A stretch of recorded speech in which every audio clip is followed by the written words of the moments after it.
and welcome to the Hauntings. And we're here as a full team tonight, and we're going to be answering some of your questions that you've been sending in to us over the past few weeks and months. So we're going to start off with the one that most people have been sent in, and they wanted to know, what is our favourite location? Due from past experience, not ones you've seen on television, from your own experiences. What is your best, most favourite, most active location? Coxie, you can go first on that one. Mine was Easton Abbey. Seen quite a lot of things, heard quite a lot of things. Obviously, Lee with an events company. It's took me there quite a few times, so I know the place inside and out. And the old house next to it, I believe it's the Willoughby House, isn't it? Webb House. Webb House. Yeah. Willoughby's is from Wollerton Hall. Wollerton, because they are still connected, but it's the Webb House. And there's a lot of paranormal activity in the Willoughby House, isn't it? Webb House. Webb House. I get it wrong, I get it right eventually. It's you, that many locations, you confuse me all. Yeah, so Webb House. Yeah. So, yeah, there's a lot of activity in there, especially in that house. There's stories of kids, like you know, the mist. Yeah. Apparently at the top of the stairs they appear. There's quite a lot of people who've seen that. Is that mist like at the village?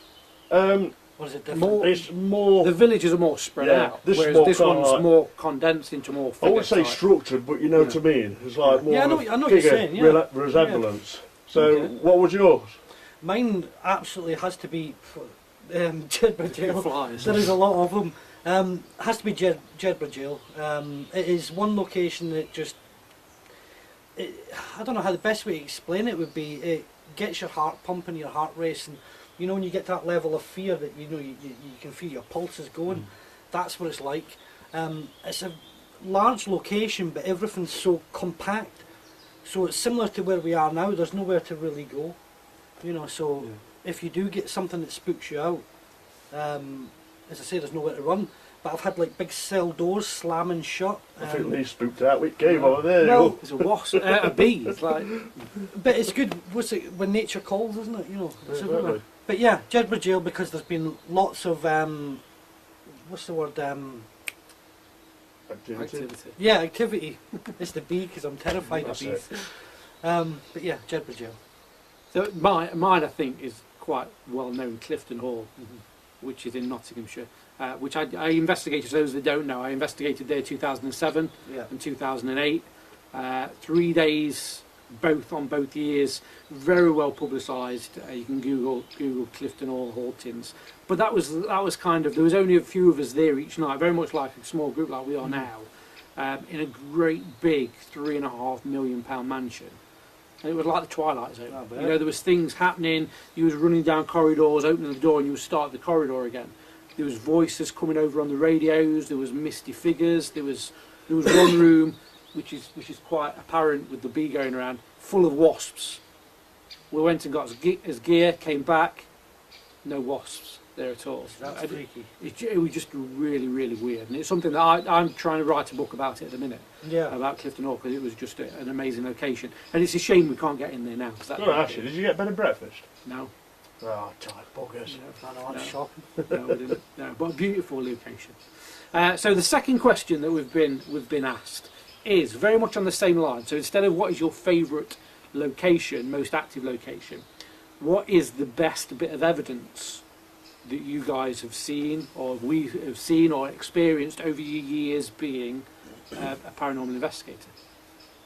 Go on, we'll start with you, Ryan, this time. That's a very interesting one, because obviously I know yourselves, you've both done a lot of work within the paranormal field, and I know I have as well, obviously. And I've come across various different things, like the mist at the village and what you were just saying there about the mist figures. But for me, it had to be not one of my most favourite venues, but 30 East Drive. I was there one time and we had 2 walkies that we were using for staff. One was left in the kitchen because we weren't using them, and one I had sort of clipped to my belt. I took it off. Why would you need walkie-talkies in 30 Well, East Drive? it was- You just go, hey, go in! Realistically, yeah, absolutely, but where you're that used to going to... It's Ryan. That's it. I'm Scottish, isn't it? But yeah, Mobile phones nowadays, how you going? when you go to big locations, it's just the habit of taking them, I suppose. And that's why one was left in the kitchen. We didn't use it. What are they? Walkie-talkies. Walkie-talkie. Walkie-talkies. And the other one, I took off my belt and I set, I think it was, is it Edward's room, or the young boy's bedroom? I set it in there on the side and it was switched off. I was sitting there, we're doing some calling out, and it shouted out, one of the man who was sitting next to me on the bed, shouted out his name. I think his name was Ted or something like that. And it was off. Wow. So that was pretty good for evidence-wise. Mine, the village. You were there, weren't we? We went down into Area 2, and it was a wobby up there. Went down into Area 2, and me and you were walking around down there. And then, can you remember when that guest said to took footage back, and there was that figure appeared behind that box? Yeah. I'll tell you something, I shat myself when I saw that. And that's why I daren't go down that area. And I tell you now, I saw that with my own eyes on that video footage, and I won't go in that area alone. And that's quite funny because, I mean, we're not hiding things. I don't think we're giving things away where we've messed about on locations before. Yeah. You know, we've all messed about on locations before. We've all wound each other up, flicked each other, pulled each other's coat, thrown stuff at each other. That's just how we are. It's not that we're faking banter. stuff. It is just banter and winding each other up, see if we can get a reaction. But I know on that night, we were both sat watching the video, and one of the guests went, or one of the viewers on the Facebook Live said, watch back at the video at 2 minutes 31 or something like that. Yeah. And we both watched it, and there was other people around us, and we both went, shit, Yeah. shit. And I tell you, Because although we've messed around down there, it was like we were really sat there going, this is real. Very much like our first live, before we went live, and there was that the bang on the the floor. knock on the floor Yeah. before we started. Now we'd all been messing about before then, and then that point, boom, boom, boom. Well, the thing boom. is you start looking at each other, and when you realise it's not you or like the people there who wouldn't have been causing that shadow or whatever, it freaks you out. I tell you, I still can't explain that shadow now. And there was nobody down there, and that's 100% certain. Yeah. And I still cannot, to this day, say what it is. And I don't think you can either, can you, Lou? No. And I tell you something, it still shits me to this day. See, that's good when that happens, because you look at the evidence. In your case, it ain't good in my case because I was petrified. But it was good when you look at the evidence and you can't figure out what it is that's causing it in this case, because you're like, well, I've looked at every aspect of what it could be or what it might be, and it's not. There was no light. There's no lights down there to cast a shadow to form it. There's no light pollution down there. There's no lights on. This bloody gnats are killing my bloody head. Well, big time, big time. I think I've lost half a pint of blood. So going on from that, mine is again at the village. Yeah. But it was very early doors at the village, and I always tell this on my events and when we go round and doing the tour.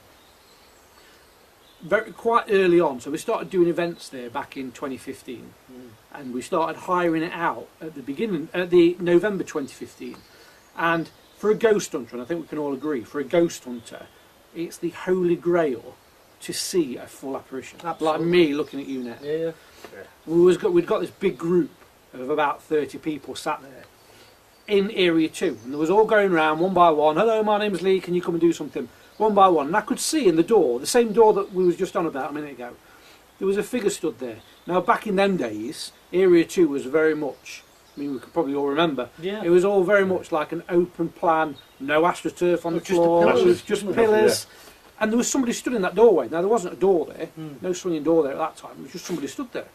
So I said, if you want to come into the room, you'll have a better reaction if you come in here. They didn't say anything. So I started walking around the circle to them with the team leader, and this figure started moving back, and back, and back, and there was no light pollution, it was quite a dark figure. And it wasn't until I got to the doorway you could see under the green glow of the security light that this figure that I was seeing had already been described to me twice before Yes, by other guests. Now that figure's now been seen 12 times by 12 different groups, 12 different guests. All Do you seeing the think same it could figure. be that figure what I saw down there? So it could be, yeah. On that And footage? Yeah, and I always say, I always question myself, and I still question myself today, because the figure seemed to disappear from the feet up. And it was like, even now I think, now did it, didn't it, you know, what happened? But that has to be the best bit of activity that I've Do you ever feel like sometimes when you've seen it, do you have to pinch yourself because you think, am I dreaming Yeah, this? my mind's playing tricks on me. tricks. Yeah. I have that feeling Yeah. sometimes. It's like, It's almost like a dream. You wake up the next morning and go, nah, that didn't No, happen. no. But it did. you look back at it and you didn't. think, bloody hell. Yeah, because your brain's not trained No. for it. See, on the night it terrifies you in that, but like you say, the next day you're wondering whether you saw or felt or heard what you did. You know, it's weird. So next question, guys. What they want to know at home, the third most popular question here on the flies, is where in the world that you've not been to yet would you love to go and investigate? So anywhere in the world.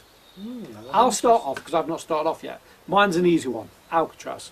You've just nicked mine. You just nicked mine too. I'd love to go to Alcatraz. So if all three of us want to go to Alcatraz, that's where we're going to have to do the hauntings at Alcatraz. Yeah. I'd love to go there solely because I've got a thing about prisons. I want to do. I love going to do prisons. We spoke about that the other day. Yeah, we'd love to do prisons. Just the feel of them, the energy that would have been in there, the dark, sad, kind of dormant energy that would be in there constantly. Years and years Would be massive. Like that darker, really thick, dark energy that I'd love to go and see. Now, is that just something that people make up, or it's a prison, so people are going to be morbid? Or is there this darker energy in there? And that's what... Is it going to be from the prisoners? Is it going to be from the staff that maybe not want to work there? Is it going to be from something else that these people, because they're having all these sad thoughts, are they conjuring up something else? You've got different levels, haven't you? Yeah. I'll tell you something, I bet there's a lot of evil in there. Well, yeah, That's right, yeah. You've got the executions, you've got the levels of different types of prisoners that you have there. Yeah. And then, of course, the years upon years of just being confined in a 6x8. It's just, you know, must be terrifying. So I can't say Alcatraz. So now, my second location would be, and I think this will surprise you, Tower of London. Right. I'd love to go to Tower of London because it's history again. Yeah. Dates back a long Similar time. to Alcatraz, Similar but to kind of Alcatraz. stripping it So back. there's a lot of history in there, and there will be a lot of deaths in there. Yeah. So I would love to investigate that, and I don't think I'll ever get to investigate it somehow. But one day I might be able to pay her off, and she might let me in. You know what I mean? I'll lock you up. You go here, you go, oh, here's a couple of grand. Well, There you is came it. close to possibly getting us Buckingham Palace the other day. Well, yeah, you know, you've got to go. I went and spoke to Elizabeth and sat and had a cup of tea with her. Big house she's got. A cake and all. Absolutely. Any more from you then? I think if I was to pick a separate location from Alcatraz, which is all our favourites, I would have to go with something like possibly Ed Gein's farm. You know, I like the whole. I know Zach has got some of his artefacts. He's got the cauldron and things. That sort of history intrigues me. You know, how you have like your serial killers and your different things like that going on, and how they link to certain objects. Yeah. So there's a lot that went on in that. I don't know if they demolished it now or not. I'm not 100% sure. Or if I didn't go with that, I would go with some sort of Indian reservations. I'm into all that sort of history. So another one that I'd like to do, just to throw another one out there, is the in Cape Town where Nelson Mandela was locked up. That'd be Go in interesting. Nelson Mandela's actual cell and investigate That'd be there. good. That would be something in South Africa. That'd be wicked. But a prison's a must. So prisons a must, yeah. The Or- Hauntings prison special. That'd be Or awesome. right abandoned in Amazon rainforest, abandoned village, which dates back years and years and years, like Yeah. tribal type of thing. Exactly. You know what I mean? Yeah. But the trouble is, there's snakes there. I wouldn't know. Oh, petrified snakes. Well, that's bleeding on to my next question. Yeah. Oh, So you've already answered that. Oh, yeah. What one thing are you most scared of in life? So you might as well start off because you've just said yours. Snakes. Hate them. why? Why? Because the bloody things can kill you. That's why. That's a fair And show. they bite, Fair show. Fair and you don't get long to live. You know what I mean? I just hate them. They petrify me, I hate them. But the saddest thing is, you ask my wife, I can watch them on telly. You know that, don't you? It's like I watch Snakes in the City. Watch a whole lot of that. They're black mambas. You get 20 seconds, 20 minutes. You got to get to hospital. You're dead. Yeah. But you put me in a room with a snake, I'm out of there. I can always remember when I proposed to my wife. I went to Warwick Longleat, yeah. She had a snake around her neck. They put a snake around her neck. She asked me to take a photo. I left the room. Yeah. Somebody else had to take a photo because I don't like them, and she laughs to this day about that. See, normally there's something that triggers that, isn't there? Yeah. That's why I was asking you, Yeah. like, you know, why? Why? Because it's usually something that triggers it. No, I just don't like snakes. They bite, right? No, They're they're poisonous not. and they bite. Listen, that's They've an got teeth. absolutely fair shout. I don't argue with that. You know what I mean? Some are not poisonous, and I know that. Some are like pythons, but they've got like 80 odd razor sharp teeth. I So don't like the noise. I do me like bit of biology Yeah, lesson yeah. on them, so I know about them. So if I ever get bit, I know about it. You know what I Yeah, mean? But yeah. I never get close to be bit. You know what I mean? So we can't just do a Bear Grylls and pee on the wind and that'll be it. You pitch yourself a lot of it with him. We'll go Cyprus. And I always say, when he goes, we'll go down this path. I ain't going down that bloody path because I don't know what's at the side of it with snakes and I won't go down there, will I?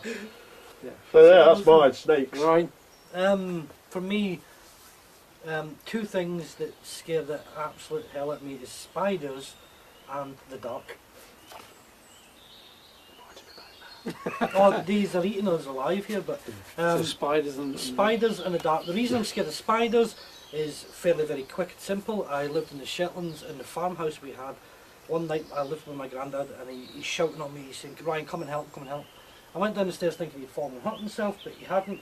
There must have been a spider's nest or something underneath the floorboards because there was hundreds of them going up the walls, and he's there in the middle of the room with a basin full of hot water, catching them all. Like that. Arachnophobia. Oh, mate, ironically, it was round about the time all that sort of thing came out. What was it, eight-legged freaks and all that sort of thing. It terrifies I me. suppose it's about your level anyway. So you can imagine, it's a bit like Honey, I Shrunk the Kids, isn't it? They were huge, and I'd been only a young boy, I was about the same age as you boys, and my daughter about 10ish, remember that? It scared me. I'm going to ask you a question. Yeah. Did you saddle up and say, yeah, come on, boy? Do you know, I probably could have done it. It would have been like the most awesome fairground ride if I hadn't have been so frightened of them. And the dark's an easy one. The dark is being a medium, seeing things all my life. I'm not going to go into the same old, but seeing things, it terrified me. A few incidents happened when I was younger that absolutely terrified me, and it just resonated with me ever since. So that's the quick version. So two things I'm scared of. Heights.